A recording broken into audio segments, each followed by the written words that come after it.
ഇന്നാണ് രഘുരാമൻ കാത്തിരുന്ന ആ ദിനം. കുടുംബക്ഷേത്രത്തിലെ ചടങ്ങിന് ഇനി ഏതാനും മണിക്കൂറുകൾ ബാക്കി. അവന്റെ മനസ്സ് വസുന്ധരയെ സ്വന്തമാക്കാൻ തുടിച്ചു. സന്ധ്യയോടെ ദ്വാരകയിലെ കുടുംബാംഗങ്ങൾ കുടുംബക്ഷേത്രത്തിലേക്ക് പോകാൻ തയ്യാറായി നിന്നു. പക്ഷേ ഏവരിലും ഒരേ ഒരു ആശങ്ക, എങ്ങനെ വസുവിനെ തനിച്ചാക്കി പോകും എന്നായിരുന്നു. ഈ സന്ദർഭത്തിൽ സാധാരണ നാണി ആയിരുന്നു അവർക്ക് കൂട്ടായി നിൽക്കാറ്. എന്നാൽ ഇന്ന് നാണി ഇല്ലാത്തതിനാൽ രാജേശ്വരി അവൾക്ക് കൂട്ടായി നിൽക്കാമെന്ന് പറഞ്ഞതും ഇന്ദുലക്ഷ്മിയും രഘുരാമനും അത് തടഞ്ഞു. രാജേശ്വരി, നീ ഇല്ലാതെ ചടങ്ങുകൾ എങ്ങനെയാ നടക്കുന്നത്? നിന്റെ മരുമകളാണ് വസു. അപ്പോ ചടങ്ങുകളിലെല്ലാം നീയും അജിയും ഉണ്ടാവണം. നിനക്ക് പകരം ഞാൻ നിൽക്കാം. എന്താ, അത് പോരെ? ഇന്ദുലക്ഷ്മി പറഞ്ഞതും രഘുരാമൻ അതും നിരസിച്ചു. അതെങ്ങനെ ശരിയാവും അമ്മേ? അമ്മയും ഈ ചടങ്ങുകളിൽ അനിവാര്യമാണ്. ദ്വാരകയിലെ മുതിർന്ന സ്ഥാനം അമ്മയ്ക്കാണ്. അമ്മ ഇല്ലെന്നു പറഞ്ഞാ എങ്ങനെയാ? രഘുരാമൻ അത് പറഞ്ഞതും അടുത്തത് തന്റെ ഊഴമാണെന്ന് കണ്ട സാവിത്രി അവളുടെ അഭിപ്രായവും സൂചിപ്പിച്ചു. പക്ഷേ രഘുരാമൻ അതും നിരസിച്ചു. ഇതെല്ലാം കേട്ടുകൊണ്ട് നിന്ന വസുന്ധര രാജേശ്വരിയുടെയും ഇന്ദുലക്ഷ്മിയുടെയും കൈകൾ ചേർത്ത് പിടിച്ചു. നിങ്ങൾ ആരും ഇവിടെ നിൽക്കേണ്ടതില്ല. എനിക്ക് ഒറ്റയ്ക്കിരിക്കാൻ ഒരു ഭയവുമില്ല. അതോർത്ത് അമ്മയും വല്യമ്മയും പേടിക്കണ്ട.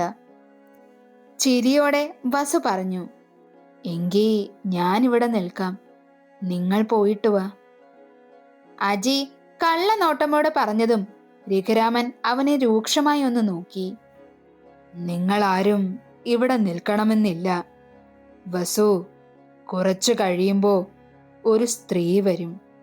നമ്മുടെ നാണിയമ്മയുടെ ഏറ്റവും ഇളയ സഹോദരിയ മണിയമ്മ. നാണിയമ്മയുടെ മരണശേഷം അവർ എന്നെ വന്ന് കണ്ടിരുന്നു.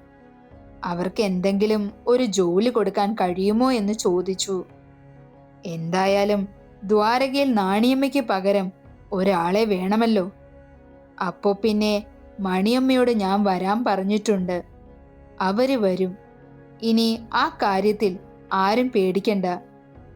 രഘുരാമൻ പറഞ്ഞതും ഏവരിലും സന്തോഷം നിറഞ്ഞു. ഇതുവരെ അവരുടെ മനസ്സിലുണ്ടായിരുന്ന പേടി ഒരു നിമിഷം കൊണ്ട് മാഞ്ഞുപോയി. മോളെ, മണിയമ്മ വരുന്നത് വരെ മോള് സൂക്ഷിച്ചിരിക്കണം കേട്ടോ? രാജേശ്വരി അവളുടെ നെറുകയിലൂടെ ഒന്ന് തലോടി. ആ, മതി മതി, എല്ലാവരും വരൂ, സമയം ഒരുപാടായി. രഘുരാമൻ പറഞ്ഞുകൊണ്ട് മുന്നോട്ട് നടക്കാൻ തുടങ്ങി. അവന്റെ പുറകിന് മറ്റുള്ളവരും നടന്നു. കുടുംബക്ഷേത്രത്തിലേക്ക് നടന്നു പോകവേ അവരുടെ മുന്നിലൂടെ ഒരു പോലീസ് ജീപ്പ് കടന്നുപോയി. രഘുരാമനെ കണ്ടതും ജീപ്പ് അവിടെ നിർത്തി. രഘുരാമനും മറ്റും അത് ശ്രദ്ധിച്ചുകൊണ്ട് അവിടെ നിന്നു. ജീപ്പിൽ നിന്നും SI ഇറങ്ങി അവരുടെ അടുത്തേക്ക് നടന്നു. എന്താ മാധവ ഈ വഴിയൊക്കെ? SIയെ കണ്ടതും രഘുരാമൻ ചോദിച്ചു. ഞാൻ സാറിനെ കാണാൻ വന്നതായിരുന്നു. എന്തായാലും ഇവിടെ വെച്ച് കണ്ടത് നന്നായി. എനിക്ക് ഒരു കാര്യം പറയാനുണ്ടായിരുന്നു. SI പറഞ്ഞതും രഘുരാമൻ തിരിഞ്ഞു നിന്ന് അജയെയും മറ്റും നോക്കി. അജയ്, നിങ്ങൾ നടന്നോളൂ, ഞാൻ എത്തിയേക്കാം. രഘുരാമൻ പറഞ്ഞതനുസരിച്ചുകൊണ്ട് ദ്വാരകയിലെ മറ്റുള്ളവർ കുടുംബക്ഷേത്രത്തിലേക്ക് പുറപ്പെട്ടു. ഇനി പറഞ്ഞോളൂ, എന്താ കാര്യം? രഘുരാമൻ ഇരു കൈകളും കെട്ടി ഗൗരവത്തോടെ നിന്നു. സർ, ഇന്ന് രാവിലെ ഭരതന്റെ മകൻ ഹരികൃഷ്ണൻ സ്റ്റേഷനിൽ വന്നിരുന്നു. ഹരിയോ? എന്തിന്? അതിശയത്തോടെ രഘുരാമൻ ചോദിച്ചു. മരിച്ചുപോയ ഭരതന്റെ ശരീരത്തിൽ മുറിവുകളും പാടുകളും ഉണ്ടായിരുന്നുവെന്നും തന്റെ അച്ഛന്റെ മരണത്തിൽ അസ്വാഭാവികത തോന്നുന്നുണ്ടെന്നും ആരോ മനഃപൂർവ്വം തന്റെ അച്ഛനെ അപായപ്പെടുത്തിയതാണെന്നുള്ള സംശയമുള്ളതിനാൽ ഭരതന്റെ മരണത്തിൽ അന്വേഷണം വേണമെന്നും പറഞ്ഞുകൊണ്ടുള്ള പരാതിയുമായാണ് ഹരികൃഷ്ണൻ സ്റ്റേഷനിൽ വന്നത്. SI പറഞ്ഞതും രഘുരാമൻ ഒന്ന് ഞെട്ടിയിരുന്നു. മാധവ, ഹരി പറഞ്ഞതുപോലെ ഭരതന്റെ ശരീരത്തിൽ മുറിവുകൾ ഉണ്ടായിരുന്നോ? സംശയത്തോടെ രഘുരാമൻ ചോദിച്ചതും SI ഒന്ന് മൂളി. ബോഡി കരക്കടുപ്പിച്ചപ്പോ ഞങ്ങൾ മുറിവുകളും പാടുകളും ശ്രദ്ധിച്ചിരുന്നു. പിന്നെ ഈ ഭരതൻ കുറച്ചു കാലമായി രാത്രിയിൽ മദ്യപിച്ച് ഒരു ബോധവുമില്ലാതെയല്ലേ നടക്കാറ്. അന്ന് രാത്രിയിലും കുടിച്ച സ്വബോധമില്ലാതെ എവിടെയെങ്കിലും തട്ടി വീണതോ മറ്റോ ആകാം. അല്ലാതെ അയാളെ ആരഭയപ്പെടുത്താനാ? ചുമ്മാ മനുഷ്യന്റെ സമയം കളയാൻ ഓരോന്ന് കൊണ്ടുവരും. ഹരികൃഷ്ണൻ സ്റ്റേഷനിൽ വന്നതുകൊണ്ട് സാറിനോട് ചോദിച്ചിട്ട് അന്വേഷണം തുടങ്ങാമെന്ന് വെച്ചു. എന്താ സാറിന്റെ അഭിപ്രായം? SI ചോദിച്ചതും രഘുരാമൻ കുറച്ചു നേരം നിശബ്ദനായി നിന്നു. മാധവ, ഭരതൻ സ്വബോധയില്ലാതായിരിക്കാം അന്ന് രാത്രി വീട്ടിലേക്ക് പോയിട്ടുണ്ടാവുക. പക്ഷേ അയാൾ സ്ഥിരമായി പോകുന്ന ഷാപ്പ് ഭരതന്റെ വീടിന് പടിഞ്ഞാറാണ്. ഈ ക്ഷേത്രക്കുളം കിഴക്കും.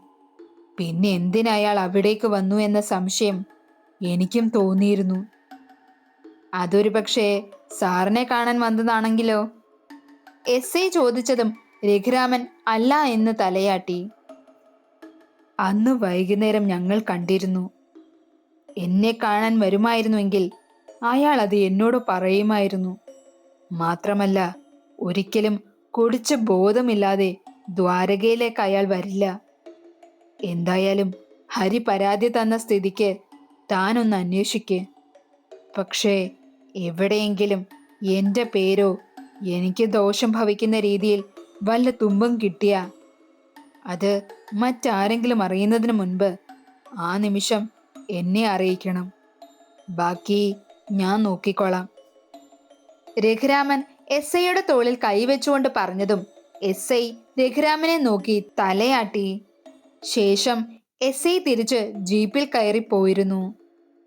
SI പോയതും രഘുരാമൻ കുറച്ചു നേരം എല്ലാം ആലോചിച്ച് അവിടെ നിന്നു. പിന്നീട് പതിയെ കുടുംബക്ഷേത്രത്തിലേക്ക് നടന്നു. രഘുരാമൻ കുടുംബക്ഷേത്രത്തിൽ ചെന്നപ്പോ സാവിത്രി ഓടി അവന്റെ അരികിൽ വന്നു.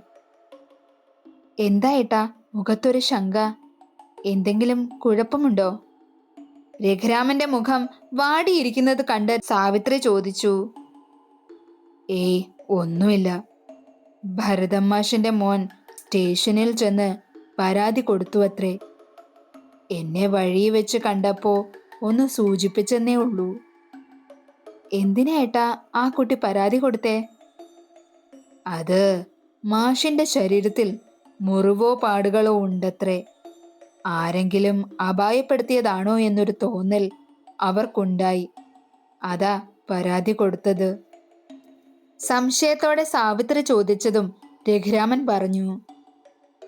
ആ, അതെന്തെങ്കിലും ആകട്ടെ. നീ ചെല്ല്, ഒരുക്കങ്ങളെല്ലാം തുടങ്ങാറായില്ലേ? രഘുരാമൻ സാവിത്രിയെ പറഞ്ഞയച്ചു. കുറച്ചു നടന്നതും സാവിത്രി എന്തോ ഓർത്ത പോലെ അവിടെ നിന്നു. പെട്ടെന്ന് അവൾ രഘുരാമന്റെ അടുത്തേക്ക് വീണ്ടും നടന്നു ചെന്നു. ഏട്ടാ, ഇപ്പോഴാ ഞാൻ ഓർത്തത്. നമ്മുടെ നാണിയമ്മ മരിച്ച ദിവസം നാണിയമ്മയുടെ കഴുത്തിൽ ചെറിയ പാടുണ്ടായിരുന്നു. ആരോ കഴുത്തിൽ ബലമായി പിടിച്ചതുപോലെ. പിന്നെ കയ്യിൽ ഒരു മുറിവും. ഒരുപക്ഷെ മരണവെപ്രാളത്തിൽ നാണിയമ്മ സ്വയം കഴുത്തിൽ പിടിച്ചതാവാം. കയ്യിലെ മുറിവ് എവിടെങ്കിലും തട്ടിയതുമാവാം. ഇപ്പോ മാഷിന്റെ കാര്യം പറഞ്ഞപ്പോഴാണ് എനിക്കിത് ഓർമ്മ വന്നത്. സാവിത്രി പറഞ്ഞതും രഘുരാമൻ ഒന്ന് നടുങ്ങി. അവനിൽ പല സംശയങ്ങളും നിറഞ്ഞു. അവൻ ആലോചനയിൽ ആഴ്ന്നിറങ്ങി. പെട്ടെന്ന് സാവിത്രി അവനെ തട്ടി വിളിച്ചു. എന്താ ഏട്ടാ, എന്താ ഈ ആലോചിക്കുന്നേ? രഘുരാമൻ തന്റെ ചിന്തകളിൽ നിന്നും മാറി അവളെ നോക്കി മെല്ലെ ചിരിച്ചു. ഏയ്, ഒന്നുമില്ല. അതൊക്കെ പോട്ടെ, കഴിഞ്ഞത് കഴിഞ്ഞു. വാ, നമുക്കൊരുപാട് ജോലികളില്ലേ? പൂജ തുടങ്ങാൻ സമയമാകാറായി. രഘുരാമൻ സാവിത്രിയെ കൂട്ടി ക്ഷേത്രത്തിന്റെ ഉള്ളിലേക്ക് നടന്നു. അധികം വൈകാതെ പൂജകൾ ആരംഭിച്ചു. പൂജയിലിരിക്കുമ്പോഴും രഘുരാമന്റെ മനസ്സിൽ സാവിത്രിയും SIയും പറഞ്ഞ വാക്കുകളായിരുന്നു. ഭരതന്റെയും നാണിയുടെയും ശരീരത്തിൽ ഒരുപോലെ മുറിവുകളും പാടുകളും ഉണ്ടെന്നറിഞ്ഞ നിമിഷം മുതൽ രഘുരാമൻ ഭയപ്പെടുവാൻ തുടങ്ങി. ഇതിൽ ഞാൻ അറിയാത്ത എന്തോ നിഗൂഢത ഒളിഞ്ഞിരിപ്പുണ്ട്. ആരോ എൻ്റെ പിന്നിൽ ഉള്ളതുപോലെ ഒരു തോന്നൽ. വേദാൻഷിയല്ലാതെ മറ്റാര്? എല്ലാം കണ്ടുപിടിക്കണം. അതിനു മുൻപ് ഇന്ന് വസുന്ധരയെ എനിക്ക് സ്വന്തമാക്കണം. ബാക്കിയുള്ളതെല്ലാം പിന്നീട്. മനസ്സിൽ ഉറച്ച തീരുമാനവുമായി അവൻ മെല്ലെ ചിരിച്ചു. രഘുരാമൻ പറഞ്ഞതുപോലെ രാത്രിയോടെ മണിയമ്മ ദ്വാരകയിലെത്തി. അവരെ കണ്ടപാടെ വസുന്ധര അവരെ തിരിച്ചറിഞ്ഞതുപോലെ അകത്തേക്ക് വിളിച്ചു. ശേഷം വസു ദ്വാരക മുഴുവൻ അവരെ ചുറ്റിക്കാണിച്ചു. അടുക്കളയിലെ ഓരോ സാധനങ്ങളും യഥാക്രമം എവിടെയിരിക്കുന്നു എന്നും ഓരോരുത്തരുടെ ഇഷ്ടങ്ങളും എല്ലാം വസു അവരോടായി വിവരിച്ചു. കുറച്ചു സമയം കഴിഞ്ഞതും രണ്ടുപേരും അത്താഴമൊക്കെ കഴിച്ച് പാത്രങ്ങളും മറ്റും കഴുകി വൃത്തിയാക്കി മണിയമ്മയുടെ മുറിയും കാണിച്ചു കൊടുത്തുകൊണ്ട് വസു അവളുടെ മുറിയിലേക്ക് പോയി. അലക്കിയിട്ട തുണികൾ മടക്കി വെക്കുകയായിരുന്ന വസു കതകിൽ ആരോ കൊട്ടുന്ന ശബ്ദം കേട്ടുകൊണ്ട് വാതിൽ തുറന്നു. ഒരു ഗ്ലാസ് പാലുമായി തന്റെ മുന്നിൽ നിൽക്കുന്ന മണിയമ്മയെ കണ്ടതും വസു സംശയത്തോടെ അവരെ നോക്കി. മോളെ, ഞാൻ അടുക്കളയിൽ നിന്നും വെള്ളമെടുക്കാൻ പോയപ്പോ കുറച്ച് പാലിരിക്കുന്നത് കണ്ടു. നേരത്തെ കണ്ടിരുന്നെങ്കിൽ ഉറ ഒഴിക്കാമായിരുന്നു. പക്ഷേ മോള് നേരത്തെ തന്നെ ഉറ ഒഴിച്ചു പോയില്ലേ. ഇനി ഈ പാല് കളയണ്ടല്ലോ എന്ന് കരുതി കാച്ചിയതാ. മോൾ ഇത് കുടിച്ചോളൂ. എനിക്ക് പാല് വേണ്ട മണിയമ്മേ, മണിയമ്മ കുടിച്ചോളൂ. ഇനിയും 2 പേർക്കും കൂടി കുടിക്കാനുള്ള പാല് അവിടെയുണ്ട്. ഞാനും കുറച്ച് കുടിക്കാം. ദാ ഇത് മോള് കുടിച്ചോളൂ. അവസാനം വസു അവരുടെ കയ്യിൽ നിന്നും പാല് വാങ്ങി കുടിച്ചുകൊണ്ട് ഗ്ലാസ് തിരികെ അവരുടെ കയ്യിൽ കൊടുത്തു. മണിയമ്മ തിരികെ അടുക്കളയിലേക്ക് നടന്നു. വസു മടക്കി വെച്ച തുണികളെല്ലാം അലമാരയിൽ വെച്ചതിനു ശേഷം കട്ടിലിൽ വന്നിരുന്നു. അവൾക്ക് നന്നായി ഉറക്കം വന്നിരുന്നു. അവൾ മെല്ലെ കിടന്നു. നിമിഷങ്ങൾക്കുള്ളിൽ അവൾ ഉറങ്ങിപ്പോയിരുന്നു. പെട്ടെന്ന് വസുവിന്റെ മുറിയുടെ കതക് തുറന്നുകൊണ്ട് മണിയമ്മ മുറിയിലേക്ക് കയറി വന്നു. അവർ വസുവിനെ ഒന്ന് തട്ടി വിളിച്ചു. പക്ഷേ വസു എഴുന്നേറ്റില്ല. ആ നിമിഷം മണിയമ്മയുടെ മുഖം വിടർന്നു. അവർ ഒരു ചിരിയോടെ രഘുരാമൻ പറഞ്ഞ വാക്കുകൾ ഓർത്തു. ദേ, നിങ്ങൾക്ക് ഞാൻ ജോലി തരുന്നത് എനിക്ക് വേണ്ട കാര്യങ്ങൾ ചെയ്യാനാണ്. ഞാൻ പറയുന്നത് പോലെ അനുസരിക്കണം. അങ്ങനെയാണെങ്കിൽ അത് നിങ്ങൾക്ക് പ്രയോജനം ചെയ്യും. നിങ്ങളുടെ മോന് എന്തോ അസുഖമാണെന്നല്ലേ പറഞ്ഞത്? അത് ചികിത്സിച്ച് ഭേദമാക്കാൻ പണം ആവശ്യമല്ലേ? അത് ഈ രഘുരാമൻ തരും. മനസ്സിലായോ? രഘുരാമൻ ഗൗരവത്തോടെ മണിയമ്മയോട് പറയുമ്പോൾ മണിയമ്മ ഭയഭക്തി ബഹുമാനത്തോടെ തല കുമ്പിട്ട് നിന്നു. ഉവ്വ് മോനെ, എനിക്കറിയാം എല്ലാം. ഞാൻ എന്താ മോന് വേണ്ടി ചെയ്യേണ്ടത് എന്ന് മാത്രം പറഞ്ഞാൽ മതി. അതുപോലെ ചെയ്തിരിക്കും. മണിയമ്മ പറഞ്ഞതും രഘുരാമൻ വന്യമായ ചിരിയോടെ അവരെ നോക്കി. ശേഷം അവന് അവരെ കൊണ്ട് ആവശ്യമായ സഹായം വിശദീകരിച്ചു. മണിയമ്മ ഒരു ഞെട്ടലോടെ അത് കേട്ടുനിന്നു. അയ്യോ മോനെ, ഇതൊക്കെ പാപമല്ലേ? എനിക്കിതിനൊന്നും കൂട്ടു നിൽക്കാനാവില്ല. മറ്റെന്തെങ്കിലും വീട്ടുജോലി ചെയ്തോളാം ഞാൻ. അവർ പേടിയോടെ പറഞ്ഞതും രഘുരാമൻ അവരെ തുറച്ചു നോക്കി. ശേഷം അവന്റെ അരയിൽ നിന്നും ഒരു കെട്ട് പണമെടുത്ത് മണിയമ്മയുടെ കയ്യിൽ വെച്ചു കൊടുത്തു. ദാ, ഇന്ന് തന്നെ നിങ്ങളുടെ മകനെ ആശുപത്രിയിൽ കൊണ്ടുപോകാനും ചികിത്സ തുടങ്ങാനും ഈ പണം മതിയാകില്ലേ മണിയമ്മേ? ഞാൻ പറഞ്ഞ കാര്യം നടന്നു കഴിഞ്ഞാൽ ഇതിനും ഇരട്ടിയായിരിക്കും പ്രതിഫലമായി തരിക. എന്താ, അതുപോരെ? വന്യമായ ചിരിയോടെ അവൻ ചോദിച്ചതും മണിയമ്മ അവനെയും ആ പണത്തിലേക്കും മാറി മാറി അത്ഭുതത്തോടെ നോക്കി. അവരുടെ കണ്ണുകൾ വിടർന്നു.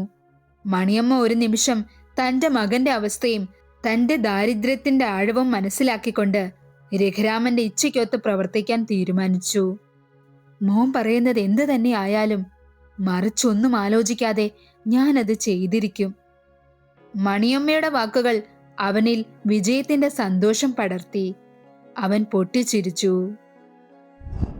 മണിയമ്മ വസുവിനെ നോക്കി ഒന്ന് ചിരിച്ചതിന് ശേഷം കതക് പുറത്തു നിന്നും മെല്ലെ ചാരിക്കൊണ്ട് താഴേക്ക് നടന്നു. മണിയമ്മ കോണിപ്പടികൾ ഇറങ്ങി അടുക്കള ഭാഗത്തേക്ക് നടക്കാൻ തുടങ്ങിയതും മറ്റാരോ കോണിപ്പടികളിൽ നിന്നും ഇറങ്ങുന്നത് പോലെ അവർക്ക് തോന്നി. മണിയമ്മ സംശയത്തോടെ മെല്ലെ തിരിഞ്ഞു നടന്നു. പക്ഷേ കോണിപ്പടികളിൽ ആരെയും കണ്ടിരുന്നില്ല. മണിയമ്മ വീണ്ടും അടുക്കളയിലേക്ക് നടക്കാൻ തിരിഞ്ഞതും പെട്ടെന്ന് അവർ ഒരു ഞെട്ടലോടെ നിന്നു.